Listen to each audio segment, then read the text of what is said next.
Hola, ¿qué tal? Buenas noches y bienvenidos al programa al magazine de esta casa, de Asturias Televisión, en este martes con el que comenzamos la semana. Si nos subiéramos a una máquina del tiempo y nos fuéramos 75 años atrás, bueno, pues nos encontraríamos un mundo en general, una Europa en particular, completamente devastada, porque tal día como hoy, bueno, pues hacía poco más de un mes, que acababa de finalizar la Segunda Guerra Mundial, el conflicto más mortífero de la historia de la humanidad, el conflicto que ocasionó cerca de 60 millones de muertos y que no dejó prácticamente piedra sobre piedra. Bueno, pues no solo, como digo, en Europa, sino también en el resto del mundo. Bueno, pues en aquel momento se apostó por la reconstrucción. La situación era tremendamente difícil, solamente hay que coger un libro de historia. Cuando algún inteligente pregunta ¿por qué hay que estudiar historia? En total lo que ya pasó, ya no hay manera de arreglarlo. Bueno, pues precisamente para momentos como este, saber qué se hizo. Bueno, pues se hizo reconstruir un mundo, reconstruir una Europa, que como digo, parecía Cartago, no había piedra sobre piedra. Y se levantó a base de dinero, de voluntad, de esfuerzo y de trabajo. Bueno, pues en este momento, con una pandemia, con unos resultados en muertos, afortunadamente, mucho más pequeña, dinero parece que lo hay, voluntad también, ganas de trabajar también. Esperemos que ahora nada falle y el mundo en general y Europa en particular puedan volver a levantarse tal y como lo hicieron hace 75 años. Ahora, para la duda, queda una reflexión, o para la reflexión queda una duda mejor. ¿Están a la altura de los políticos de entonces los que tenemos ahora? Cabecera y comentarios.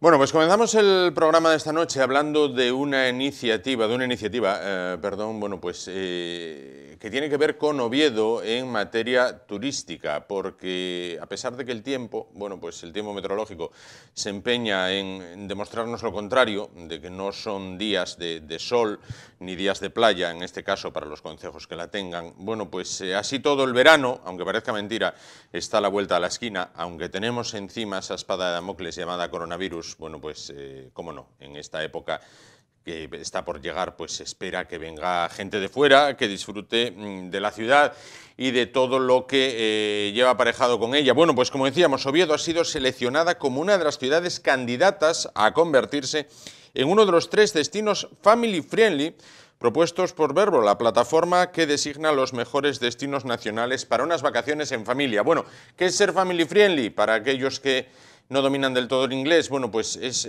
como un destino especial, especialmente atractivo para turismo de familias. Bueno, para hablar de este tema, para hablar de otros asuntos que tienen que ver con Oviedo y con el turismo, se encuentra al otro lado de la línea el concejal precisamente de Hostelería y Turismo, Alfredo García Quintana. ¿Qué tal? Buenas noches. Hola, buenas noches. Bueno, pues entonces, ¿qué es esto de entrar en la terna para ser uno de los destinos family friendly? Bueno, es un concurso organizado por, como bien decía, por Vrbo, que es una plataforma experta en alquiler vacacional para familias durante más de 25 años y organiza un concurso para seleccionar 3 destinos family friendly en España, uno de la categoría urbana, otra rural y otro de playa, ¿no? Han seleccionado con una encuesta a más de 400 familias, han seleccionado a Oviedo como uno de los destinos candidatos para el tema urbano y bueno, pues vamos a pelear porque sea el elegido, ¿no? Claro. Bueno, ¿qué puede ofrecer Oviedo como destino de turismo familiar? Sí, bueno, Oviedo tiene, bueno, pues según estas familias que lo han seleccionado, encuestadas, pues aspectos muy importantes que tienen en cuenta a la hora de elegir un destino para las familias, ¿no? Por un lado, la limpieza y el mantenimiento de la ciudad, que es sobradamente reconocido, también cuenta con zonas verdes, con áreas de recreo también para los niños, diversidad en actividades tanto culturales como históricas, unos muy buenos servicios sanitarios y también una variedad importante de servicios de restauración donde se presta una atención especial a las familias, ¿no? Y por tanto, bueno, pues teniendo en cuenta todas esas aspectos, pues han valorado y han considerado que Oviedo puede ser un candidato, una candidata muy importante para conseguir ese galardón de ser el destino durante el año 2020 family friendly en el entorno urbano, En ¿no? el entorno urbano. Bueno, ¿sabemos contra qué destinos competimos?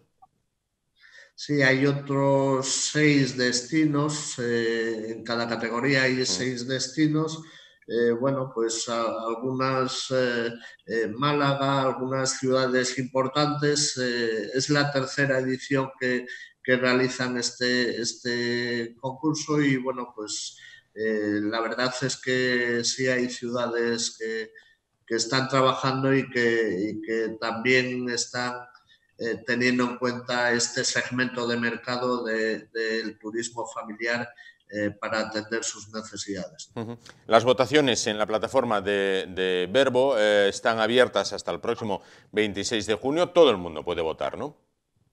Sí, todo el mundo puede entrar en la plataforma y votar y bueno, pues queda registrado, solamente se puede hacer un voto por persona y bueno, esperemos que Oviedo sea la seleccionada al final, ¿no? Que Bueno, esperemos será que... comunicado el 8 de julio, es la comunicación oficial de los ganadores. Bueno, esperemos que así sea. Lo apuntaba usted hace un momento, parte muy importante para atraer al turismo, bueno, pues es la hostelería, la gastronomía. Bueno, la hostelería no ha atravesado su mejor momento con el tema del coronavirus, con el tema de los cierres de los locales. Es usted una persona tremendamente cercana al mundo de la hostelería. ¿Cómo ve la recuperación del sector en Oviedo? Bueno, así es, ¿no? El sector está pasando una época tremendamente complicada. Desde el Ayuntamiento de Oviedo estamos echando el resto para ayudar a un sector que es vital para nuestra ciudad. Siempre hemos mantenido que la mejor política social es la creación de empleo y en nuestra ciudad, bueno, pues hay 2 sectores que son el comercio y la hostelería y la hotelería que son los que están llamados a la creación de ese empleo, ¿no? La pandemia del coronavirus ha trastocado por completo la planificación que teníamos desarrollada y bueno, pues ahora ya no solo es la creación de empleo, sino el mantenimiento del mismo, ¿no? Estamos trabajando codo con codo con el sector, hemos puesto en marcha un plan de recuperación social, económica y empresarial y bueno, pues ahora mismo esa recuperación pasa a ser la prioridad, ¿no? No vamos a abandonar ninguno de los proyectos en materia turística que teníamos pensados, pasan a un segundo plano, pero queremos llevarlos a cabo porque entendemos que van a contribuir de una manera determinante a esa recuperación. Claro. Bueno, se han embarcado ustedes en una política de peatonalizaciones y también, bueno, pues se han dado facilidades para el tema de las terrazas. ¿Va todo en aras de lograr, bueno, pues actividad económica, empleo, bienestar recuperación y que las familias no caigan en el abismo del paro? Está claro que ese es uno de nuestras principales preocupaciones. Hemos intentado facilitar al máximo posible la instalación de las terrazas para permitir que los establecimientos fueran abriendo gradualmente, pero es evidente que ningún establecimiento basa su rentabilidad y la viabilidad del mismo en únicamente la explotación de la terraza, ¿no? El mercado todavía, los clientes todavía no, bueno, están animados a salir y a entrar en los locales, sobre todo, y bueno, queremos que poco a poco vayamos entre todos trasladando esa imagen de seguridad y de confianza para que volvamos a la normalidad, ¿no? No a la nueva normalidad, sino, como decía el presidente Barbón el otro día, si hablamos de nueva normalidad, eso no es normalidad, ¿no? La Claro. normalidad es sin el calificativo de nueva, ¿no? Y bueno, pues tenemos mucho trabajo por delante, tenemos que crear espacios de colaboración público-privada, sobre todo en nuestro sector el turismo es muy necesario y tenemos previsto poner en marcha ya una campaña de captación de turismo a nivel nacional en mercados de proximidad, tanto en Castilla y León, País Vasco, Galicia y también en Madrid, que va a estar ya en la calle, bueno, pues esperemos que el 1 de julio y que podamos invitar y atraer muchos turistas para que la recuperación sea lo antes posible. Claro. ¿Hay miedo a los turistas de afuera? Por ejemplo, hay concejos en Asturias que incluso animan a los vecinos a que si ven matrículas de coches de fuera, que acudan rápidamente a la Guardia Civil. Bueno, se dan unas situaciones, unas paradojas, cuando menos inquietantes. Con ese vecino delator. ¿Hay miedo en lo que pueda venir de más allá de Pajares, o hay que recibir con los brazos abiertos, con confianza y saber que, bueno, formamos parte de un mismo país? Yo creo que tenemos que aplicar el sentido común, ¿no? Entendemos que esta situación era muy difícil de prever, nadie estaba preparado para ella. Parece un poco incluso de ciencia ficción. Si nos lo hubieran dicho hace 6 meses, nadie lo hubiera creído, pero ha pasado, ¿no? Ha pasado y bueno, no estábamos preparados. Pero ahora mismo, bueno, pues ya estamos preparados, la sanidad está preparada y por tanto cualquier circunstancia que suceda, bueno, pues tenemos los medios y los protocolos para resolverla, ¿no? Por tanto, yo creo que tenemos que empezar a transmitir confianza y seguridad en que las cosas funcionan y que no podemos poner puertas al campo, ¿no? Y creemos que tenemos que recibir a todos los turistas, a todos los visitantes y tratarlos muy bien para que vuelvan y hagan una gran publicidad y una gran promoción de nuestra ciudad como destino turístico, ¿no? Para finalizar, quería volver un poco al tema de la hostelería, al tema de las terrazas. Bueno, en toda comunidad de vecinos es casi obligado que hay una persona que prácticamente duerme con los estatutos de la comunidad debajo de la almohada, que aplica al milímetro cuanto tiene que ver con los mismos, siempre que le beneficia a él. Cuando le perjudica, pues obviamente esto se olvida.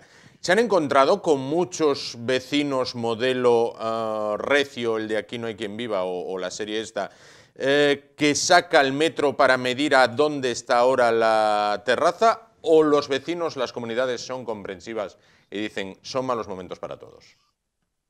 Yo creo que, fíjese usted, pero en este momento los vecinos se han comportado, se han comprometido con la situación y no ha habido grandes problemas, ¿no? Entendemos que que las medidas que hemos tomado de ampliación de terrazas son con carácter temporal, mientras permanezcan las restricciones y las condiciones que impone el Ministerio de Sanidad por el tema de la pandemia, pero una vez que eso vuelva a la normalidad, pues estas ampliaciones de terraza desaparecerán, ¿no?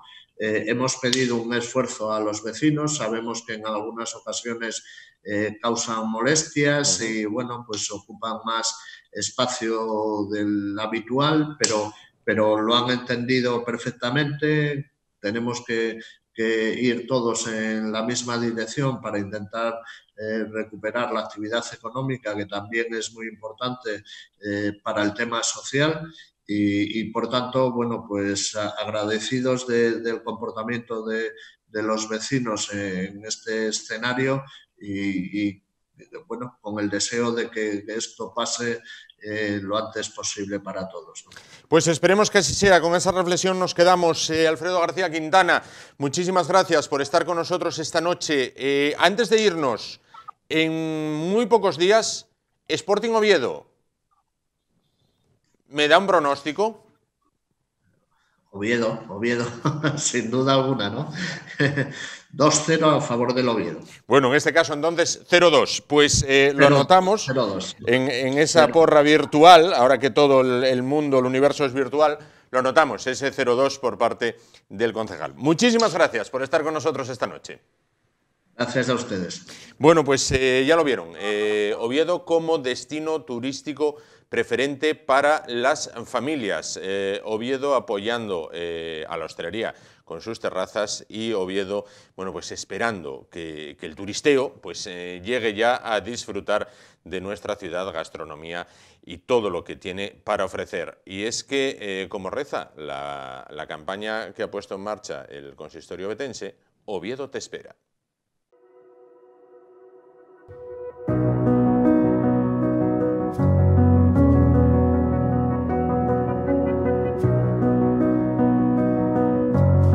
Los de Oviedo sabemos que, aunque pasen cientos de años, hay cosas que no cambian. Es imposible, no se pueden cambiar. Y después de una pandemia mundial, aún hay cosas que por suerte siguen como las dejamos. Nuestras calles antiguas, los edificios históricos, las plazas de toda la vida. Está claro, eso no cambia. ¿Y nosotros? Nosotros seguimos siendo los mismos, con nuestras pequeñas cosas de siempre, esas que tampoco han cambiado. Seguimos queriendo tomarnos nuestro café de siempre, en el sitio de siempre y con nuestro camarero de siempre. Y deseamos volver a decir eso de «Te veo en la Escandalera, quedamos donde el Vasco» o a las 8 en Gascona. Tenemos las mismas ganas de siempre, las mismas pasiones, los mismos gustos, las mismas costumbres. Seguimos siendo igual de cercanos. Incluso ahora lo somos más. Leo sigue teniendo unas ganas increíbles de volver al Campo Amor. Nuestras ganas de baile, de fiesta y de conciertos tampoco han cambiado. Y por supuesto, también estamos deseando volver a veros a todos. Es verdad que durante esta cuarentena hay cosas que ya no son como antes, porque ahora son mucho mejores. Los de Oviedo sabemos que hay algo que pase lo que pase, nunca se podrá cambiar. Nuestra identidad. Seguimos siendo los mismos.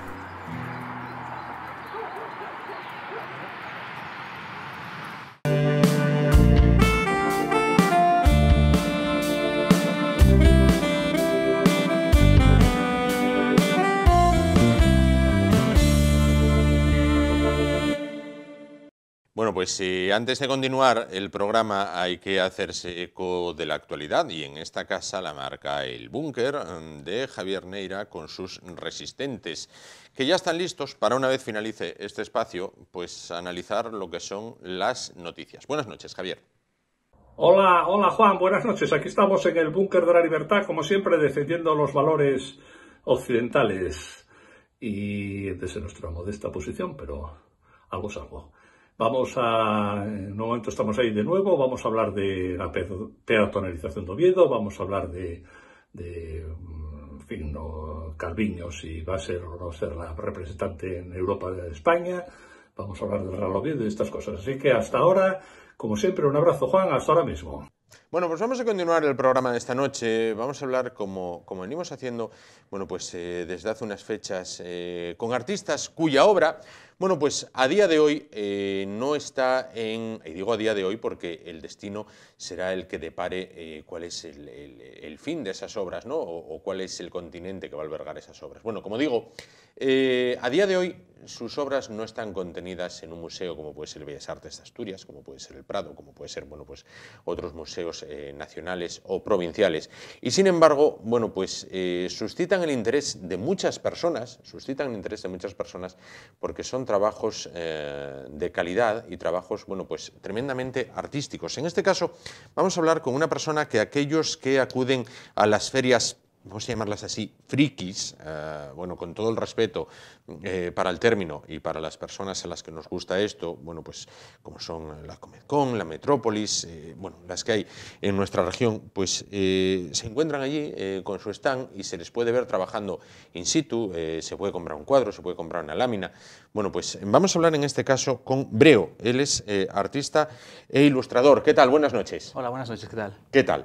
Bueno, pues entonces, me decías antes cuando nos colocaban el micro, me decías, bueno, creo quizás en esto del destino porque el propio nombre ya me encaminó desde la cuna a esto. Cuéntame, explícame un poquito esto. No, bueno, a ver, mi nombre es gallego, es Breogán, completo. Breogán. El nombre completo es Breogán. Sí. Breo es para bregar. Breogán es cuando me riñe mi madre normalmente. Sí. Entonces, igual que Inglaterra tiene sus mitos, el rey Arturo, Sí. y Asturias tiene a Pelayo, Sí. Galicia tiene a Breogán. Se considera el padre de la nación gallega. Ajá. Es una leyenda que se remonta mucho antes de la llegada de los romanos Sí. a la península. De hecho, bueno, habla sobre la historia de un hombre, de un caudillo, que vivía en torno al... Él y su pueblo vivían en torno al Scitia, al Mar Negro, me parece que es, ¿no? Esa zona. Esa, y se fueron migrando por toda Europa hasta llegar a lo que ellos consideraron que era el fin del mundo, Finisterra. Y allí fundaron una ciudad que llamaron Brigantia. Después los romanos llegaron y la renombraron como Coruña. Bueno, no sé si fueron los romanos exactamente o no, pero bueno... Coruña ¿Sí? es lo que fue Brigantia en su momento. Y también allí edificaron una torre que los romanos construyeron sobre ella el faro de Hércules, la torre de Breogán. Sí. Y los mitos, porque todo esto se recoge en unos libros transcritos por unos monjes irlandeses, se llama el Lebor Gabal Airen, el libro de las invasiones de Irlanda, que habla sobre las invasiones que sufrió Irlanda desde diferentes puntos de Europa. Y la última gran invasión se cree que fue desde Galicia, porque, según cuenta la leyenda, desde la Torre de Breogán se divisaba una isla esmeralda en el horizonte, que resultaba que era Irlanda. Es imposible que se vea Irlanda, pero es lo que cuenta la leyenda.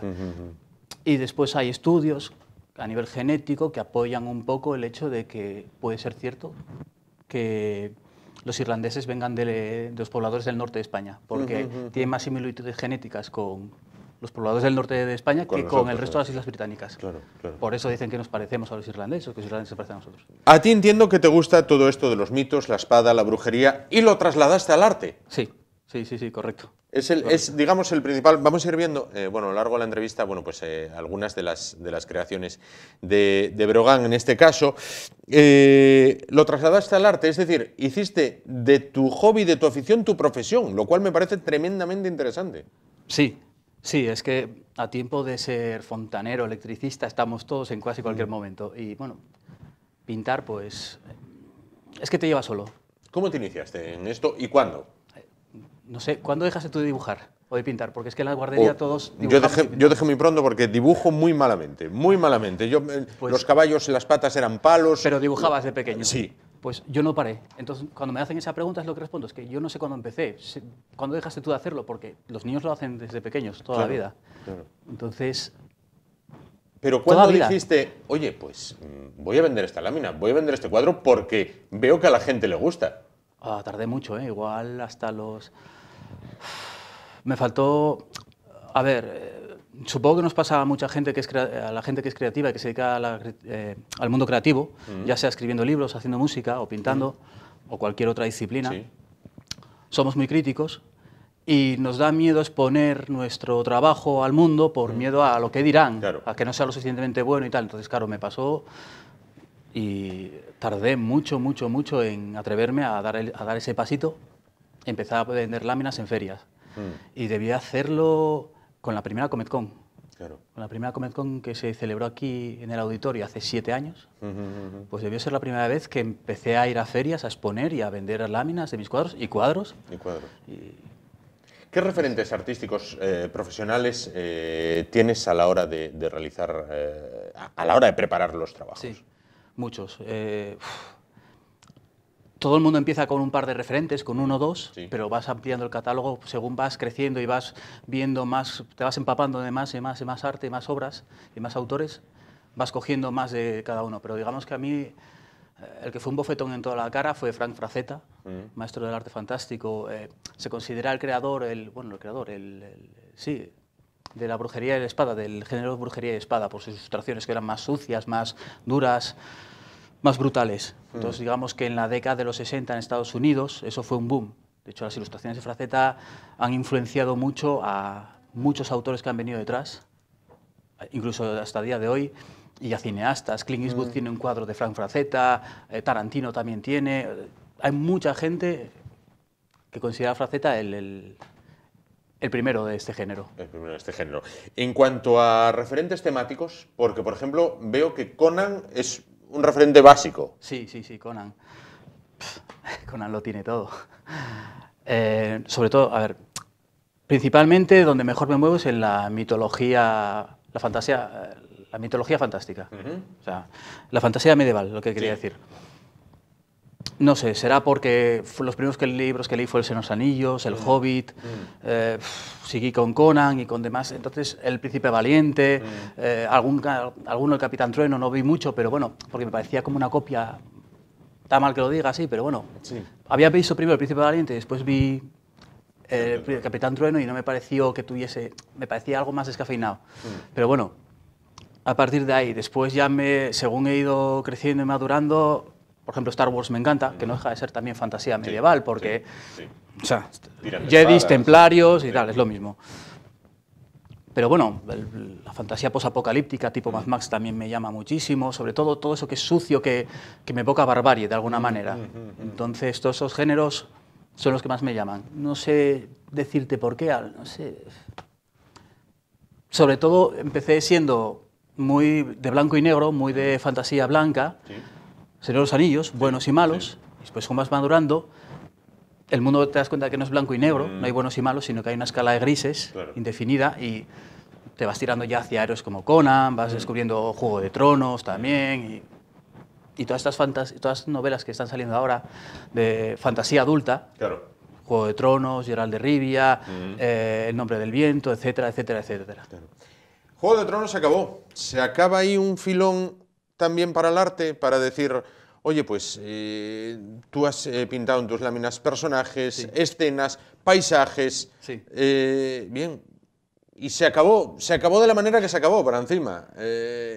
Dices, oye, ya me hiciste esa faena, Candos. Sí, ahí me la armaron bien, porque murió definitivamente. Lo he notado en las últimas ferias.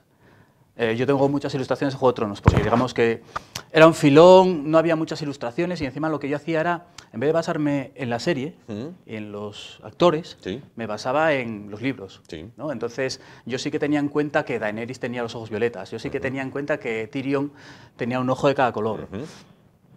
Y eran los personajes tal y como yo me los había imaginado leyéndolo, entonces era una visión diferente.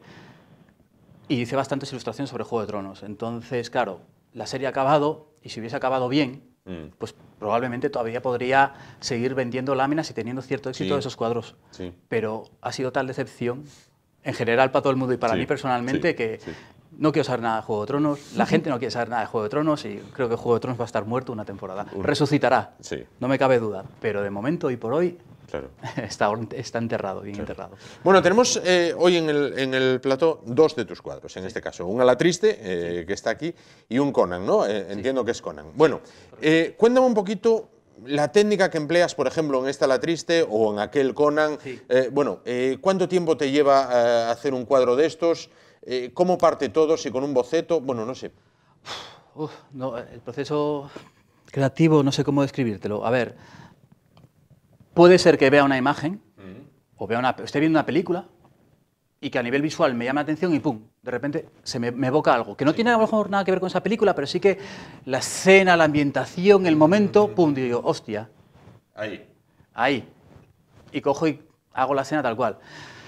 También puede ser que vea una foto. En este caso, este cuadro de Ala Triste está copiado de una foto. No te voy a mentir, está copiado de una foto tal cual. Lo único que el fondo sí que lo he hecho yo en plan esfumato, tratando de imitar los cuadros del barroco, perdón, de Velázquez, de Rembrandt y tal, que claroscuro, tenebrismo.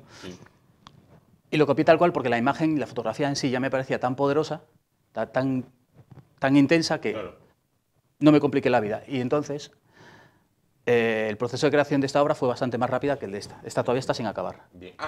Está sin acabar. Traje dos, una acabada y otra sin acabar, pues para que se vea un poco el proceso que sigo. Entonces, mientras que esta está sacando una fotografía y no he tenido que romperme mucho la cabeza a la hora de componer y todo esto, y de tratamiento de luz, la anatomía y todo eso, simplemente tenía que copiar y lo que veía pasarlo. En este es un trabajo totalmente diferente. Es... De entrada, no sé si se ve bien, es una composición piramidal, Conan está en el... En el vértice, ¿no? En la cúspide. Sí. Vale. Está en la cúspide, presidiendo la escena. Entonces sí, es verdad que me puedo haber basado en alguna fotografía, anatomía, de algún personaje, de algún actor que esté en una posición parecida, pero tengo que ir haciendo un trabajo como de investigación, buscando referencias que me ayuden a completar. Entonces tiro un poco de imaginación, un poco de referencia fotográfica. No vas a encontrar nunca una fotografía en la que todos esos personajes tengan esta postura. Este puede estar sacado de alguna foto que vi, este puede estar inventado y me lo voy... En este caso, el proceso creativo de esta ilustración es, yo tengo una idea que tampoco es muy original, porque esta escena ya se ha repetido muchas veces, lo de Conan en una composición piramidal, rodeado de enemigos. Ya se ha visto más veces y yo quería homenajear esa escena. De hecho, es Fran Frazetta el que hizo una de estas primeras ilustraciones, que resultó un bombazo. Entonces yo quería homenajear esa escena con mi propia escena y... Eso, he procurado mantenerme alejado de Frazetta en el sentido de que no quiero que esté con las mismas posturas. Tener una ilustración, pero no una copia. Un homenaje que quiero hacer de él, pero con mi propia impronta. Entonces, sí. Correcto. No sé cómo decirte. Por otra parte, también tocas el tema histórico. En las imágenes que veíamos hay ilustraciones de Lepanto, de guerreros normandos, de guerreros griegos, oblitas en este caso. Bueno, es decir, el tema histórico, al margen del fantástico o de la fantasía medieval, también tiene cabida, ¿no? Sí, por supuesto. Por supuesto. Es que van de la mano. La fantasía medieval es fantasía y también es medieval. O sea, tiene su parte histórica, su parte...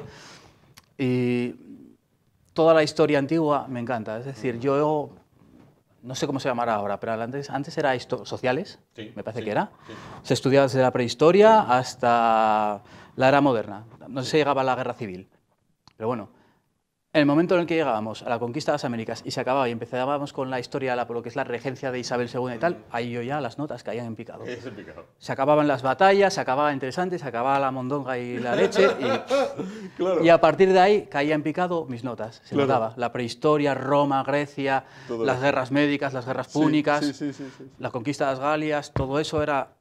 O sea, me avivaba la imaginación. En cuanto que se llegaba al otro ya... En cuanto llegamos al politiqueo... Se fastidió el invento. Sí. No me verás ninguna ilustración de esa época, salvo que me paguen por ello. Claro. Esto te quería decir, vamos a hablar un poquito también de esto. Vamos a ver, ¿qué vale un cuadro de estos?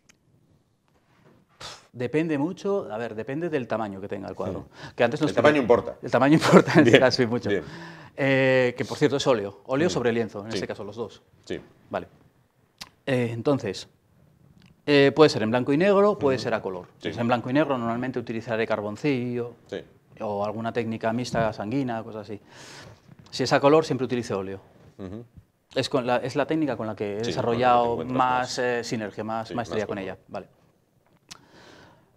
Entonces, aunque tienen casi más o menos el mismo tamaño estas dos ilustraciones, estos dos cuadros, es bastante...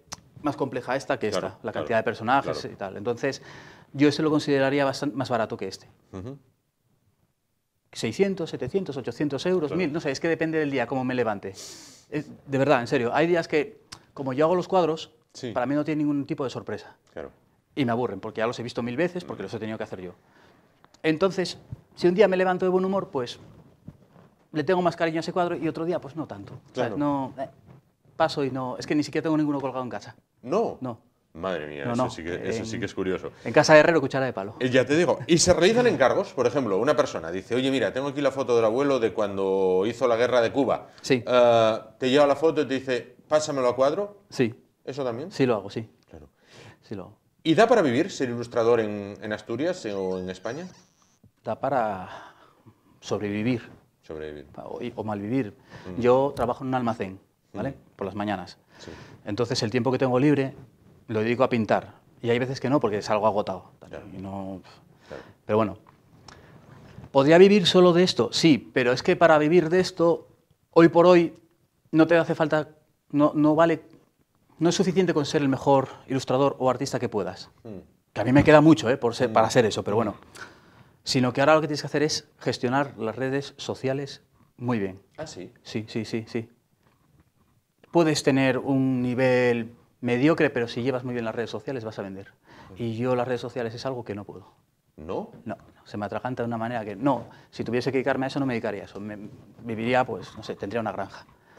Pero si tuviese que dedicarme a gestionar redes sociales y a echar todos los días 1 hora o 2 actualizando, porque bueno, cualquier persona que vea mis redes verá que están sin actualizar desde hace muchísimo. Yo hasta que no acabo un cuadro no actualizo y puedo tardar meses en acabar un cuadro. Entonces, es que me da mucha pereza llevar todas las redes sociales, porque encima no te vale con Facebook. Tiene que ser Facebook, tiene que ser Instagram, tiene que ser Tumblr, tiene que ser Twitter, tiene que ser, no sé, el que inventen, el que esté en moda ahora. El que esté ahí. Porque claro, yo cuando me puse, los blogs, vale, Sí. pues nada, me voy a poner a hacer un blog. Y cuando por fin lo tenía acabado, ya nadie miraba blogs. Ya nadie mira ahora, En plan de, efectivamente. no, es que ahora se llama Instagram y se va a Twitter y se va a tal. Y yo, va. Claro, claro, claro.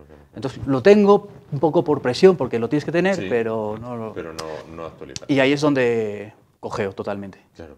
Las ferias. ¿Hay buen mercado de ferias de este tipo en Asturias? Sí, sí, de hecho en Asturias tenemos un par de ferias muy buenas dedicadas al mundo friki. Tenemos la Comic Con, que se venía celebrando en Oviedo los últimos 7 años, ahora se traslada a Gijón este año, Sí. y que se organiza marzo, abril, me parece que es. Sí. Y después tenemos en verano, en Avilés, el Acelsius 232, un festival Sí, de literatura sí, fantástica. Sí. Y ambos en su categoría, porque uno es dedicado al mundo, ¿cómo decirlo?, friki, Sí. cosplay, Sí. autores, ilustración, puestos comerciales, y el otro está más dedicado a la literatura, siendo tan diferentes, los dos son muy buenos. Muy bueno. En cuanto a nivel de organización, el mismo con el que se trabaja y todo eso, yo al menos no tengo ninguna queja. He ido a otras ferias en Madrid, he ido a otras ferias aquí mismamente en Gijón, la Metrópolis, me jode tener que decirlo, pero es así. Sí. Y ves fallos de organización, las fechas no son las mejores porque coinciden con otros eventos, se solapa. Sí, sí. La gente está muy perdida, vienen a mí a preguntarme, que soy en un puesto, estoy trabajando, Sí, sí, y vienen sí. a mí a preguntarme como si yo supiese dónde Claro. está tal cosa, dónde se va a celebrar. No, para eso está la organización, que tampoco... ¿Pierdo Oviedo yéndose la Comic Con a Gijón? Sí, sí, pierde. Pierde y no creo que vuelva además, porque el recinto Luis Adaro es un recinto mucho más grande de lo que era el Calatrava, el Palacio de Congresos, y es que encima, claro, no sé por qué iba a querer volver. Teniendo la ventaja que tenía es que lo llevan celebrando en Oviedo y que la mayoría de los chavales que lo organizan, hasta donde yo sé, son de Oviedo o cercanías. Entonces les venía muy bien Oviedo, pero ahora irán para allá organizan la Metrópolis, Sí. o ayudan a organizarla, no sé hasta qué punto, porque yo ese tema Sí, tampoco los veo por allí, pero no sé tal. Y yo creo que sí pierde. Además era un evento muy, muy bueno de gente que viene de fuera, de todos lados de Claro. España, de extranjero, y que vienen y repiten. Sí, sí, sí, sí. Porque yo llevo yendo ahí desde el principio y veo gente que viene desde Sevilla, que viene desde Málaga, que vienen y hablan conmigo y tal, porque me reconocen del año pasado cuando estaba pintando Sí. este otro cuadro y tal, y hablan conmigo y repiten y repiten y repiten todos los años. En las ferias, las personas que vamos a las ferias te vemos pintando allí in situ, con Sí. un mandilón, o sea, Sí. pintando un peto Sí. de cuero, parece un herrero allí de estos Sí. del juego del Baldur's Gate allí. Sí, tal. sí, correcto. ¿En qué estás trabajando ahora? ¿En qué estoy trabajando ahora? Estoy haciendo encargos personales. o portadas para libros o algún encargo. Claro, es el problema, que tampoco puedo realizar mis redes sociales constantemente porque muchas cosas que estoy haciendo son exclusivas en el sentido de que es para un libro y hasta que el libro no se publica yo no puedo subir nada. Entonces así tengo unos cuantos que llevan los libros, o sea, ya se han entregado, pero el libro todavía no ha sido editado. Entonces puede pasar meses hasta que se edite y me den el visto bueno para poder publicarlo. Entonces ahora mismo sí, tengo por delante, a ver, tengo un encargo personal para un buen cliente, que en este caso lo tengo que hacer a Jesucristo.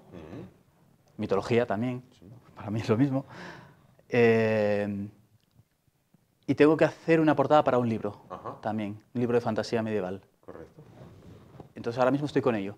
Tengo este a medias, que tengo que acabarlo, pero bueno, mientras siga teniendo encargos por medio, pues priman sobre ello. De manera rápida, el mejor ilustrador ahora mismo en España, el top de los ilustradores en España, el que tú considerarías español, el Messi del tema. Uf. No te puedo decir. No porque no sepa, sino que hay ¿Te tantos... gusta la obra de Augusto Ferrer Dalmau? Sí, sí, por supuesto. Impresionante. Pero me preguntas por ilustrador. Claro, es que yo por ilustrador tengo otro concepto. Claro, vale. Claro, Ferrer Dalmau para mí es un artista. Ilustrador es algo un poco más comercial, más dedicado, tal y como yo lo veo, más dedicado, que puedo estar equivocado, pero más enfocado a lo comercial. O sea, portadas, libros, cosas así. Claro. Entonces sí, pero Ferrer Dalmau además es un referente los que tengo. Cuando te dije que con el tiempo vas viendo más obras y vas empapando de ellas, pues Ferrer Dalmau es otro referente. Claro. Es impresionante lo que haces. Claro. Para, ya de última, Breo, estamos en febrero. ¿Dónde va a poder ver la gente tus obras? ¿Cuáles son las ferias siguientes en el calendario friki, llamémoslo así? Sí, pues sería la Comic Con. Será, que no sé, la que hablamos hace un momento, que era en marzo o abril. No, me pasaron las fechas, pero soy malísimo para las fechas. O sea, soy malísimo, no me acuerdo. Hasta que no sean 2 semanas antes del evento no voy a mirarlo, probablemente. Lo dejo todo siempre para última hora. Ahí está. Y después la siguiente ya sería o la Metrópolis, que creo que este año no voy a repetir. Porque encima se celebra el mismo recinto que va a celebrar la Comic Con y van a ser 2 meses después, se va solo a par con más eventos, sí.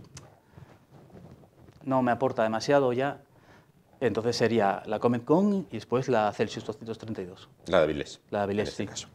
Pues ahí te veremos y le verán, bueno, pues las personas a las que les guste ese arte que hemos mostrado, tanto con estos 2 cuadros, bueno, como con las imágenes que han acompañado esta entrevista. Tienen ahí esas redes sociales también para ponerse en contacto con él, esas redes sociales que él tiene, bueno, pues tremendamente abandonadas, pero que sirven también, bueno, para, oye, para mantenerse un poquito al día y conocer un poquito más de cerca la obra. Breo, muchísimas gracias por estar esta noche con nosotros. Gracias. Gracias a ti. Nos vamos muy rápidamente y volvemos, bueno, para ir ya poniendo punto final al programa esta noche. Hasta ahora.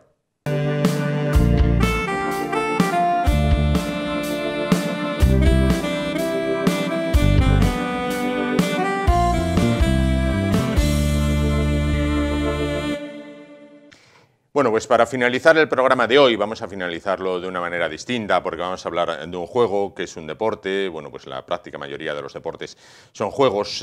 Bueno, pues vamos a hablar de ajedrez. ¿Por qué? Bueno, pues porque, según una encuesta hecha pública recientemente, pues fueron muchas las personas que durante todo el confinamiento, durante la etapa más dura del confinamiento, bueno, pues retomaron el tema del ajedrez. Digo retomaron porque a muchos, quizás los que tengan mi edad, se nos enseñó en el colegio el movimiento de las piezas. Oye, pues el caballo mueve así en L, el alfil en diagonal.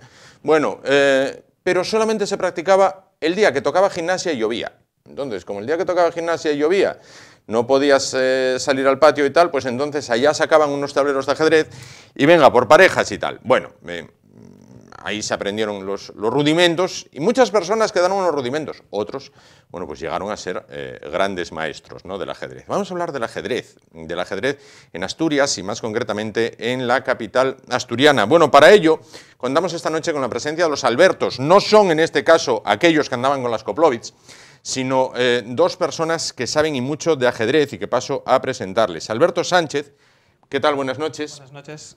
Él es presidente del Club de Ajedrez Ciudad Naranco y frente a él, con tablero de por medio, como verán en el plano general, se encuentra Alberto Llaneza. ¿Qué tal? Buenas noches. Hola, muy buenas noches. Que es director técnico del Club de Ajedrez Ciudad Naranco también. Bueno, pues entonces, vamos a comenzar por lo que es el club en sí.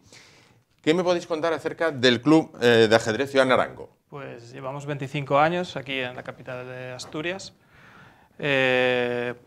Damos clase en varios colegios, no solo de Oviedo, sino también de otras localidades, prácticamente en todos los colegios que hay en la capital.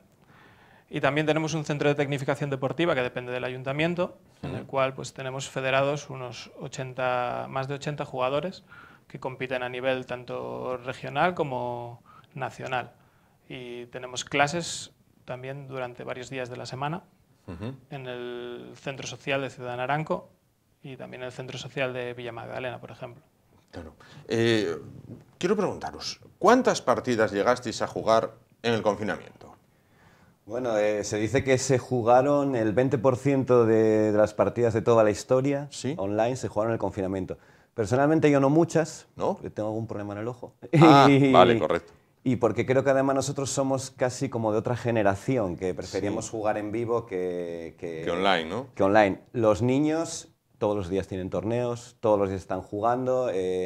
Puedes jugar torneos de otros países, porque tenemos niños que están jugando torneos de Turquía, de Brasil. Hemos jugado contra otras localidades, tanto de España como de fuera de España. Se han hecho torneos de selecciones, es la ventaja que tiene el ajedrez online, ¿no? Ha sido un boom, sí. Sí. Oye, me parece perfecto, claro. Además, quiero preguntaros también, al ajedrez, yo creo que más o menos todos los que nos están viendo saben el movimiento de las fichas, ¿vale? Lo que decía yo antes, el caballo en L, el alfil en diagonal. Pero ¿cuánto cuesta saber jugar al ajedrez? Quiero decir, una cosa es saber pegarle al balón y otra cosa es jugar al fútbol. Ser jugador de ajedrez profesional es muy, muy complicado. De hecho, en España podemos decir que prácticamente puede haber 2 o 3 jugadores realmente que solo se dedican exclusivamente a jugar al ajedrez.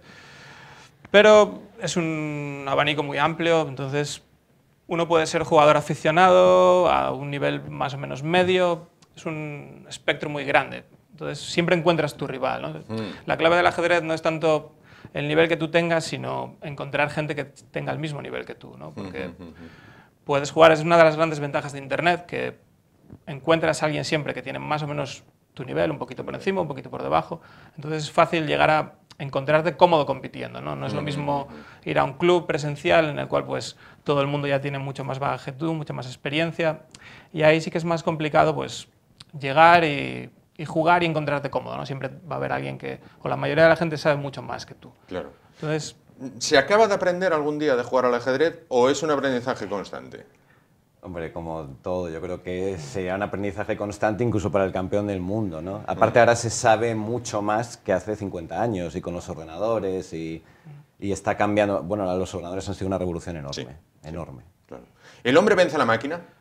No, ya no. Hace muchos años que dejó de ser una posibilidad, un duelo máquina-hombre, más o menos desde los finales de los 90, ya es imposible. El campeón del mundo pierde contra la máquina.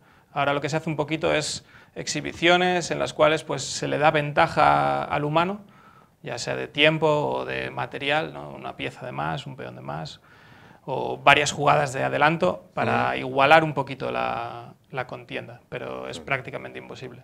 Oye, nos llevaría a un debate completamente distinto, pero da un poco de miedo, ¿no? Que la máquina pueda vencer al hombre cuando la máquina la diseñó un hombre. Da mucho miedo, sobre todo si te digo que la mejor máquina que hay ahora, que se llama Alpha Zero, aprendió sola.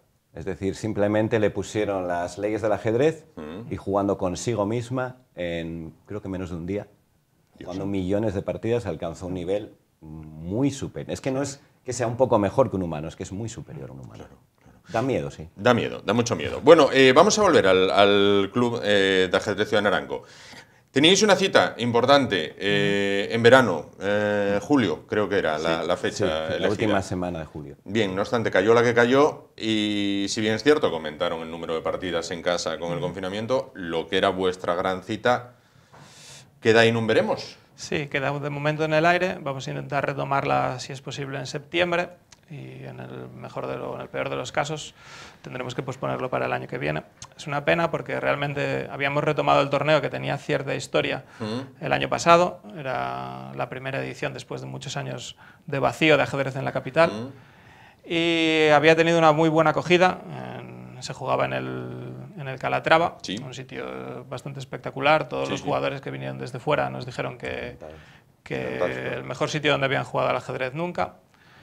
Y este año, pues eso, la segunda edición, que siempre es un poquito quizás más compleja porque tienes que superarte, obviamente, y ahora estamos un poquito así a la espera de ver qué conseguimos hacer, ¿no? Oye, ¿hay afición al ajedrez? Quiero decir, yo, por ejemplo, y entiendo que no es equiparable, porque digamos que el ajedrez es el torneo de estrategia perfecto, los dos ejércitos son iguales, el tablero es igual para los dos, no hay ningún accidente geográfico por el mismo.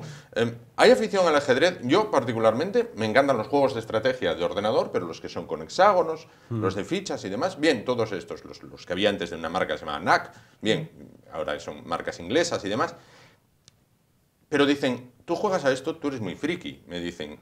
Vosotros, dentro del ajedrez, ¿veis que hay afición en España, en Asturias? Sí, a ver, lo de que eres muy friki, supongo que lo dicen, ¿no? Es de hace 50 años, ¿no? Como que el ajedrecista es un chico con gafas y tal, ha cambiado muchísimo. Bueno, él ha puesto las gafas para el programa, ¿eh? Vale. Pero ha cambiado muchísimo y a ver, que sí, es que yo no creo que el ajedrez sea minoritario. Es posible que sea minoritario como deporte, a la hora de competir, pero jugar, prácticamente todo el mundo sabe jugar, o muchísima gente sabe jugar. Yo me he encontrado ahora en el confinamiento amigos que yo no sospechaba ni que sabían jugar al ajedrez, que me han dicho, no, es que estoy todo viciado en el móvil. En los de online, en el móvil y tal, ¿no? En España es el país con más torneos del mundo, eso para empezar, sobre todo en verano. Niños, hay muchísimos jugando, hay mucha gente jugando, y bueno, el ajedrez que es universal. Es que hay más países en la Federación de Ajedrez que en la de fútbol. Fíjate. O sea, que realmente... Y tú puedes jugar al ajedrez con un chino o con un... yo siempre se lo digo a los niños, ¿no? Con un chino, un japonés, y aunque no habléis el idioma os vais a entender. Claro. Así que... Claro. ¿Qué ventajas? Hablábamos antes de esa escuela que tenéis y de las clases que impartís a los colegios. ¿Qué ventajas le reporta a un crío? No sé, ¿a partir de qué edad es bueno que se acerque al tablero, a las fichas? ¿Qué ventajas le reporta? Bueno, normalmente la edad es un poquito difícil, depende más del interés que tenga. Solemos trabajar nosotros con los críos que ya están en primaria, por temas de que es más fácil explicar ciertos conceptos, como son columnas, filas, diagonales, que para un chico más pequeño es quizás más difícil, pero hemos encontrado casos de críos con 4 años que saben jugar perfectamente, pero normalmente solemos trabajar con eso, con críos de primaria, es nuestro target más habitual. Y beneficios, pues suele ser bastante interesante para críos muy inquietos, aunque parezca lo contrario. Suelen concentrarse y focalizar toda su atención en el tablero. De hecho, hay varios estudios que relacionan el TDAH con el ajedrez, ¿no? Que es beneficioso para estos críos, que puede llegar incluso a sustituir la medicación en algunos casos, no en los más graves, pero sí en los que son menos severos. Y les ayuda tanto a concentrarse como a hacer planes a corto, medio y largo plazo, a también un poco ser empático, ¿no? El ajedrez es un juego de dos, entonces necesitas valorar lo que hace el rival también muchas veces, no solo tus propios planes, ¿no? Si tú juegas solo, ¿no? Vas a fracasar porque tu rival juega y juega también además para ganarte, ¿no? Entonces tienes que estar, siempre es una pequeña danza, un pequeño baile, ¿no? Claro. Vamos a ver, a la hora de afrontar el juego de ajedrez, ¿cuánto hay de teoría y cuánto hay de instinto? Vamos a ver si soy capaz de explicarme. Ahora mismo tenemos los... Te explicas muy bien. Claro, gracias. Los dos ejércitos formados, bien. Vamos a llamarlos ejércitos, porque no deja de ser una batalla, ¿no? No deja de ser una lucha. Perfecto, tenemos el blanco, el negro ahí, tal. Vale, supongamos que la partida ya estuviera avanzada, ya estuvieran fichas eliminadas, ya estuviera tal. Vale, tu rival mueve, por ejemplo. ¿Cuánto hay de instinto en decir, voy con la ficha? ¿Cuánto hay de teoría de decir, acaba de mover esto, entonces esto significa que para la siguiente va a querer hacer esto porque él piensa que yo voy a hacer esto otro, entonces está... Pues cada vez hay más teoría. También porque, bueno, hay más años de gente jugando, más experiencia de esto funciona, esto no funciona, y los ordenadores, que han sido una revolución tremenda, han cambiado. Entonces, yo sigo pensando, obviamente la intuición es muy, muy importante, y de hecho... tienes tu estilo, tú también con las mismas piezas tú puedes empezar a jugar al ataque o a jugar a la defensa, ¿no? Así que, claro, todavía hay mucho lugar para la imaginación, para la intuición, para nuevos descubrimientos. Me parece mentira, ¿no? 500 años jugándose al ajedrez y todavía, pues Claro. en la jugada 5, una cosa que no se había jugado nunca, es sorprendente. Pero la verdad es que, no sé si por suerte o por desgracia, mucha gente dice que por desgracia, cada vez está más esquematizado, ¿no? Claro. Pero ¿cómo puedes jugar a la defensiva en un juego en el que estás obligado a mover? Quiero decir, por ejemplo, lo que os decía, yo juego juegos de estrategia por ordenador, pero si yo, por ejemplo, estoy en la defensiva, puedo optar por no mover. Yo no muevo, que se mueva al contrario. Pero en el ajedrez tú estás obligado a mover. Sí. Es una de las cosas que le da también salsa al juego, que es obligatorio mover. Hay veces que jugar te lleva a la derrota, ¿vale? Pero sí que es cierto que hay cierta opción de hacer jugadas neutras, digamos, dejar un poquito... Es como... O de refuerzo. Sí, es como un poquito la iniciativa, ¿no? En el tenis tú puedes simplemente ser un jugador que... Devuelve la pelota sí, pues o aquí ataca. sí, aquí es un poquito parecido. Puede ser más neutro, esperar, jugar un poquito con la paciencia del rival y dejar que sea el que ataque, que tome riesgos. Y luego tú simplemente pues aprovecharse de que ese ataque no ha ido funcionado, no ha ido bien, o contraatacar por otro lado, ¿no? Esperar un poquito. Entonces, hay mucho margen. El ajedrez estratégicamente es un juego muy rico, entonces sí que hay mucho margen para todo tipo de estrategias personales, ¿no? Ya no solo las jugadas correctas, ¿no?, de estrategia, sino el tipo de estilo que tú tengas y que te venga mejor a ti o incluso mejor contra el rival, ¿no? Claro. Es un poquito, no todas las partidas se afrontan de la misma manera, ¿no? Sí. Cuando yo era un chiquillo, me acuerdo que los grandes protagonistas del ajedrez eran Karpov y Kasparov. Nunca se me olvidaron esos nombres, Karpov y Kasparov. Que son cultura, pop. no sé, pop. Nosotros siempre decimos que todo el mundo conoce a Kasparov de Karpov. Sí, ¿no? Claro. Actualmente, ¿quiénes son, vamos a frivolizar el tema, quiénes son Messi y Cristiano Ronaldo? Hombre, el nombre, yo no creo que tengan la misma fama que Kasparov y Karpov, no sé si eso va a volver a ocurrir, o que Fischer en su momento, ¿no? Pero creo que Magnus Carlsen, que es de Noruega, curiosamente, un país que a priori no tiene mucha tradición, es bastante conocido, no sé si te suena el nombre, es el campeón del mundo. Le falta un rival, sinceramente, ha despachado, digamos, a varios en los últimos mundiales, pero nadie repite, ¿no? Claro. Y ese antagonismo que había Kasparov-Karpov para el ajedrez fue importantísimo. Claro. Porque es que además, y eran precisamente dos maneras de ver el mundo, ¿eh? Kasparov era el rey del ataque y Karpov era el rey de la defensa, De ojo. la defensa, claro, claro. Y nunca Kasparov machacó a Karpov. Claro. Le Fíjate. ganó, pero no le machacó nunca. Nunca lo pudo machacar. Jugaron 144 partidas en torneos de competición mundial para el título y me parece que el balance está en menos de 2 puntos de diferencia a favor de Kasparov. Claro, con lo Es cual la una igualdad era rivalidad máxima, enconada, sí, claro. prácticamente. En España, ¿quién es el que más pita, el que más suena? Pues ahí sí hay dos nombres, quizás el clásico, el que todo el mundo conoce, es Paco Vallejo, que es un chico de Islas Baleares y que ha estado entre los mejores jugadores del mundo. Ha jugado con Kasparov, por ejemplo, varias veces, varias ocasiones en Linares, un torneo que existía y que ya no existe. Y ahora el talento pujante, el talento en alza es David Antón, que es un chico de Madrid que ha tenido unos resultados también bastante notables en ajedrez en los últimos años. Subcampeón de Europa, si no recuerdo mal. Y, por ejemplo, ha jugado con Carlsen no hace mucho en un torneo de estos online durante el confinamiento. Y aunque una de las partidas la perdió, la otra consiguió empatar con él, por ejemplo. Entonces, es un chico que está llamando a la élite del ajedrez mundial. Oye, Hay ¿qué otro valor- chico, sí, quiero perdón, decir, perdona, No. que es, bueno, Pedro Giner. Pedro Ginés. Es un chico de 14 años que es el campeón del mundo sub-14. Él es de Zaragoza. Lo tuvimos aquí en Oviedo en diciembre del año pasado, en el Calatrava, jugando una exhibición que hacemos de ajedrez a la ciega, Sí. que se juega sin ver el tablero. Bueno, ese chico se va a dedicar a ello. Ha dicho, porque claro, tú también puedes centrarte en, no, yo estudio, juego al ajedrez, él va a dedicarse al ajedrez. Y es el actual campeón del mundo. Veremos dónde llega. Veremos dónde llega.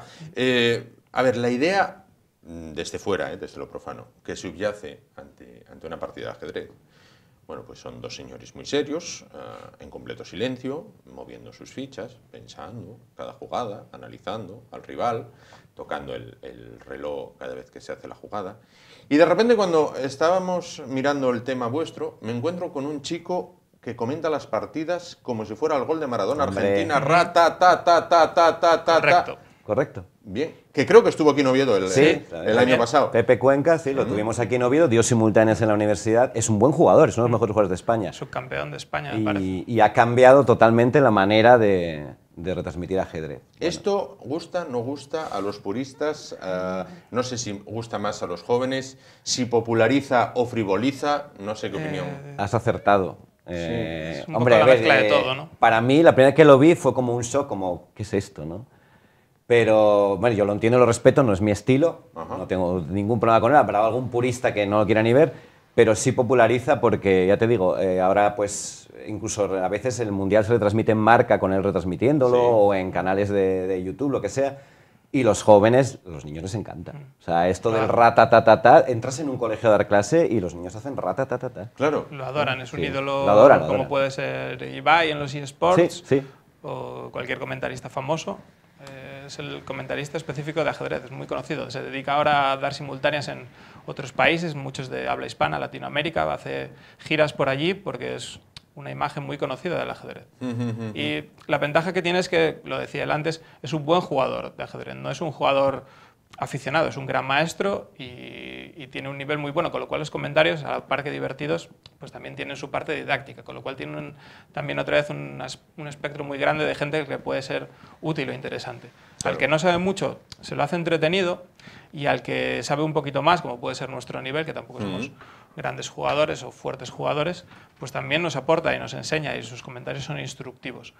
Además, siempre tienes la ventaja de que si él no te gusta, pues hay muchas más fuentes donde elegir y donde beber. Claro. Entonces, hay comentaristas de élite. Supongo que va con los tiempos, ¿no? Sí. Esto del ratatatata hace 50 años sería impensable, Sí. dirías a dónde vas, pero bueno, ahora pues es más... Yo me alegro de que lo haya hecho. Claro.